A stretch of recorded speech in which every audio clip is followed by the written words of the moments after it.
देवी सर्वभूतेषु शक्तिं रूपेण संस्थिता। नमस्तस्यै नमस्तस्यै नमस्तस्यै नमो नमः। जय माता दी। गुप्त नवरात्रि के 7वें दिन की आप सभी को हार्दिक शुभकामनाएं। गुप्त नवरात्रि के 7वें दिन महाविद्या धूमावती की पूजा अर्चना की जाती है। गुप्त नवरात्रि के अवसर पर हम प्रत्येक दिन 10 महाविद्याओं में से हर महाविद्या की कथा को सुन रहे हैं। पिछले वाले वीडियो में हमने माता त्रिपुर भैरवी की कथा के बारे में सुना था। आज हम 10 महाविद्याओं में से 7वीं महाविद्या माता धूमावती के बारे में सुनेंगे। माता धूमावती का स्वरूप विधवा का है। ऋग्वेद के रात्रि सूतक में सुत्रा नाम से वर्णित यह माता उग्र देवियों की श्रेणी में आती है। माता के इस स्वरूप का कोई स्वामी नहीं है, इसलिए ये विधवा के रूप में प्रकट होती है। इनके इस रूप की पूजा सुहागिन स्त्रियां नहीं करती। इनके हाथ में सूप है जिसमें ये समस्त संसार को समेटकर प्रलय कर देती है। अथवा इसका एक और भी प्रतीकात्मक अर्थ है।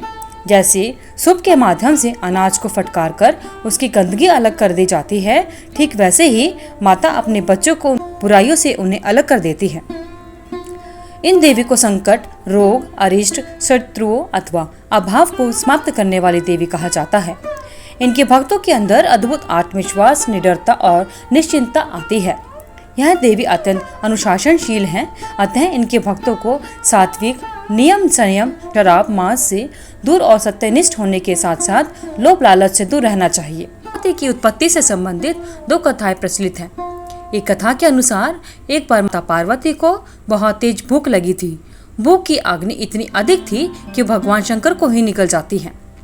आइए इस कथा को सुनते हैं। एक दिन महादेव कैलाश में बैठे थे और माता पार्वती भी वहीं पर बैठी थी। उन्होंने भगवान शिव से कहा कि उन्हें बहुत भूख लगी है और उनसे कुछ खाने को लाने का अनुरोध किया। भगवान शिव ने उन्हें कुछ देर प्रतीक्षा करने को कहा। ऐसा कहकर भगवान ध्यान में चले जाते हैं।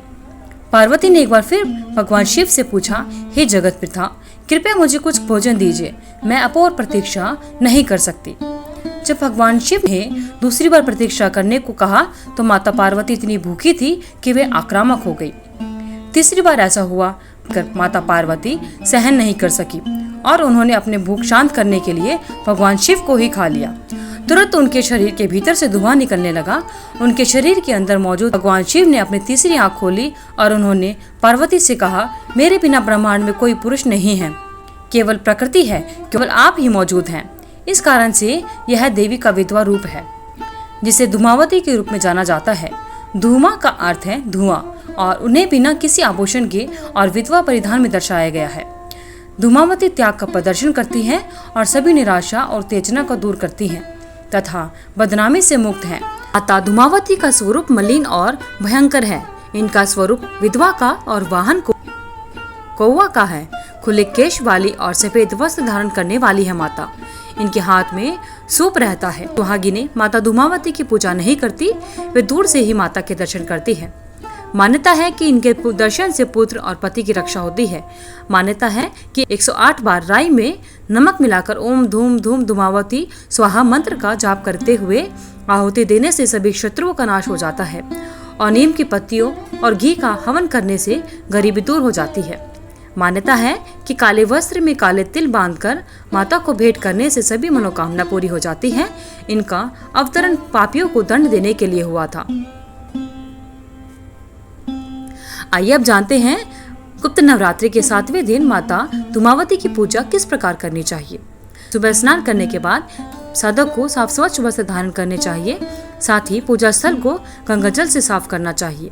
एक चौकी पर माता की प्रतिमा को स्थापित करना चाहिए और आंख के फूल, सफेद वस्त्र, केसर, अक्षत, सफेद तिल, धतूरा, जो सुपारी, दूर्वा, शहद, कपूर, चंदन, नारियल, पंचमेवा माता को अर्पित करना चाहिए। इस बात का विशेष ध्यान रखें कि महिलाएं धूमावती की पूजा नहीं करती। घी के दिए धूप जलाएं। माता धूमावती के पाठ करना चाहिए। सामूहिक जप भी कर सकते हैं। रुद्राक्ष की माला से ओम धूम धूम धूमावती स्वाहा मंत्र का जाप करना चाहिए। धन्यवाद। अगर आपको वीडियो अच्छी लगी तो वीडियो को लाइक करें, शेयर करें, चैनल को सब्सक्राइब करके बेल आइकन को जरूर प्रेस करें ताकि आगे आने वाली सभी वीडियोस की नोटिफिकेशन आपको समय से पहुंचती रहे। धन्यवाद। आपका दिन मंगलमय हो। कमेंट बॉक्स में जय माता दी लिखना ना भूलें।